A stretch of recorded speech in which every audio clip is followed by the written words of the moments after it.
Sometimes the brightest smiles hide the deepest fractures. On the outside, you might see someone living the life you wish you had. The perfect career, the dream home, the kind of effortless image that makes others whisper, they've got it all figured out. But what happens when perfection is just a mask? Behind the curated pictures and polished updates, a storm can quietly build, one that no one sees until it finally breaks. This is not just about me, but about anyone who has ever felt crushed under the weight of their own image, trapped in a life that looked flawless to others, but felt hollow within.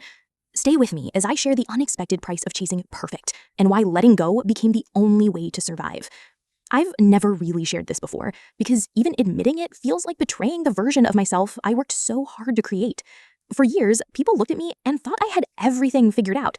The truth is, they were only seeing a carefully constructed facade, one that cost me far more than I ever expected. On the surface, my life was the kind of thing that made distant relatives smile and say, "She's really made it."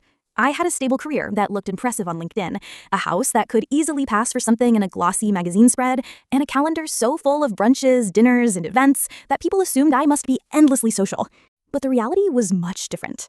Social media was my favorite canvas. I knew all the right angles, the filters that brightened countertops and blurred imperfections, the captions that balanced humor with humble bragging. If you scrolled through my feed back then, you'd probably believe I was living the dream. New clothes, vacations, wine nights, candid laughter with friends.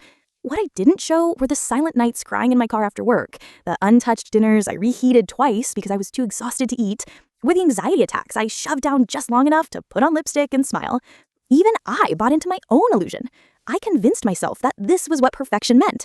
Polished photos, the latest gadgets, a life so curated that others couldn't find a crack to criticize. If I kept that up, maybe I'd finally feel like I was enough. But cracks don't care how pretty the paint looks. At first, it was small whispers of discontent, a nagging voice that told me something was off, even when I should have been happy. I'd get home from a big night out, collapse on my bed, and think, why do I feel lonelier than ever? Maintaining the facade started to take a toll. I was always on. The polished colleague at work, the reliable friend who never canceled plans, the daughter who nodded and said, yes, everything's fine. But inside, I was running on fumes. There were moments of truth that shattered my carefully built image. One night, I canceled dinner with a close friend because I couldn't afford it. But instead of admitting that, I pretended I was too busy with work. Another time, I had a panic attack in the bathroom during an office party because I felt like an imposter surrounded by people who seemed effortlessly confident. The contrast between my perfect life and my reality grew heavier with every passing day. Money became one of the first casualties. I don't talk about this often, but I slipped into debt faster than I realized. Designer handbags, home decor that looked Instagram-worthy, gym memberships I barely used, all of it piled up on my credit cards. I thought these things would cement the image of success. Instead, they chained me down with interest rates and overdue bills. But the financial side wasn't the only cost. I gave up hobbies I once loved, painting, running, journaling, because they don't fit the polished narrative I was trying to sell. I passed on trips that didn't look impressive enough and said no to experiences that didn't come with shareable pictures. Even relationships suffered. There were friends I lost touch with because they saw through my facade and called me out on it, and I couldn't handle the confrontation. Dating became another performance. I wanted to appear like the perfect partner, instead of showing who I really was, flaws and all. And my mental health, that was the costliest of all. Anxiety followed me everywhere, buzzing like a mosquito in the back of my head, even during happy moments. Depression crept in slowly, making mornings feel impossible, and nights unbearably long. I doubted myself constantly. Was I even likable without the performance?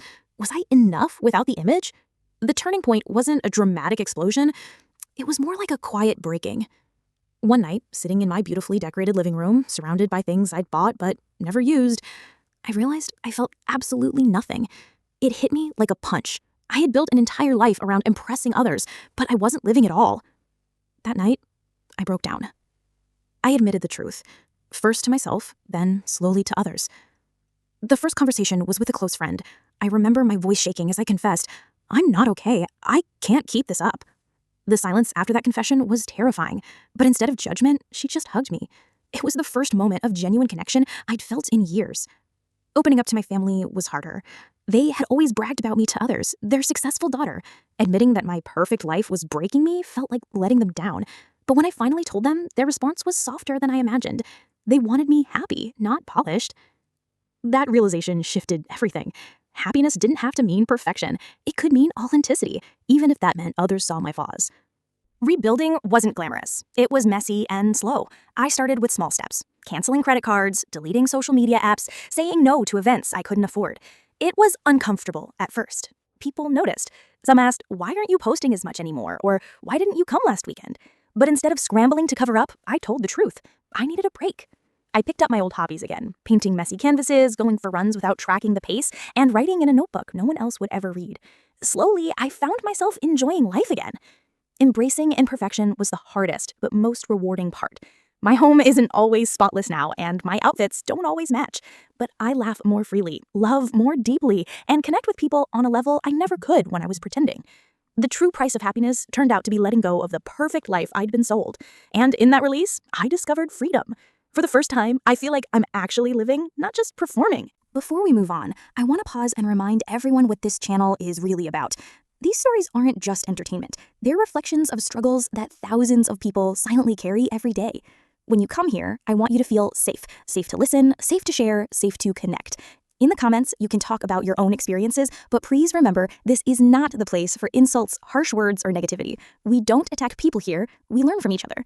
Because every story told here is bigger than one person. By exploring and discussing them together, we're not only helping the storyteller, but also helping countless others who see themselves in these same struggles. So if you decide to share your thoughts, keep them kind, respectful, and solution-oriented. Together, this space can be one where honesty is met with compassion and pain transforms into growth. Now that you've heard the story, let's talk about the bigger picture. Because chasing perfection is something far too many of us fall into without realizing the trap until it's already closing around us. The first truth I want to highlight is this. No one wakes up one day and says, I'm going to live a fake, polished, exhausting life. Perfectionism creeps in slowly, often disguised as ambition, responsibility, or even love. We want to make our parents proud. We want to prove to our peers that we're capable. We want to feel worthy in a world that constantly tells us we're not enough. Social media amplifies this like nothing else. Every scroll shows curated moments, dream vacations, flawless bodies, glowing homes, picture-perfect families. It's easy to forget that those are just snapshots, carefully selected, heavily edited, and stripped of all the messy parts of reality. And so we compare our behind the scenes with someone else's highlight reel, and suddenly our perfectly normal life feels inadequate. The story you just heard lays bare what happens when you try to uphold that illusion for too long. There are always costs. Number 1, financially. Trying to keep up can lead to debt, missed savings, and long-term insecurity. Number 2, emotionally. The anxiety of always performing drains your mental health, leaving you hollow. Number 3, being your relational. Genuine connections fade because you're too busy playing a role instead of being yourself. Number 4, your personal growth. Dreams, hobbies, and authentic passions get sacrificed on the altar of appearances. What makes these costs even heavier is that they often remain invisible to others. The outside world applauds you for looking polished, while inside, you're crumbling. If you're listening to this and wondering if you might be on the same path, here are some warning signs. Number 1, you feel anxious when you're not productive or achieving something impressive. Number 2, you buy things not because you love them, but because of how others will perceive them. Number 3, you avoid vulnerability, preferring to show only the polished parts of your life. Number 4, your hobbies, joys, and relationships feel like they've taken a back seat to your image. Number 5, you often feel empty or lonely, even though people think you're successful. Recognizing these signs early can save you years of exhaustion. In my way of thinking, practical ways to step off the perfect treadmill. Here's the good news. You don't have to keep living that way. But change doesn't happen overnight. It's built one honest step at a time. Audit your life honestly. Take a pen and paper and write down what parts of your life are truly for you and which are mainly for appearances. This clarity can be uncomfortable, but it's the first step toward authenticity. Set boundaries with social media. Delete apps for a week. Limit screen time. Curate your feed to follow accounts that inspire reality, not perfection. Remember, social media is a tool, not a mirror of your worth. Reconnect with old passions. Dust off that guitar. Pull out your paintbrushes. Go on a run without tracking calories or miles. These hobbies won't just fill your time. They'll remind you of who you were before the pressure to perform. Be financially honest. Look at your spending patterns. Are you buying to impress or because something genuinely matters to you? Debt isn't shameful, but ignoring it is. Create a plan, even if it's slow. Practice vulnerability in safe spaces. Start small. Share with a trusted friend that you're struggling. You'll be surprised how many people respond not with judgment, but with relief that someone finally admitted what they've felt too. Redefine success. Ask yourself, what actually makes me feel alive? What do I want my days to look like? True success is not about external applause. It's about internal peace. So, audience, here's the heart of it. Imperfection is not failure. It's evidence that you are human. When you embrace imperfection, you allow yourself to show up authentically in relationships, work, and life. You don't waste energy hiding anymore. And in that space, you find genuine joy. Joy that can't be manufactured, filtered, or bought. Friends, I want to leave you with a challenge. This week, choose one area of your life where you've been hiding behind perfection. Maybe it's posting only your best photos. Maybe it's pretending you're fine when you're exhausted. Maybe it's spending money you don't have just to keep up appearances. Take one step toward honesty. Post something real. Tell a friend the truth. Cancel the unnecessary purchase. Then notice how it feels. Lighter, freer, more connected. If this story resonated with you, know this: you are not alone. Perfectionism is a heavy mask, but it's one you don't have to keep wearing. Life becomes infinitely richer when you trade the illusion of perfect for the reality of being fully human. So let go of the need to impress, and instead choose the path that allows you to live, breathe, and love authentically. Because the unexpected price of a perfect life is too high, and your real life is worth so much more.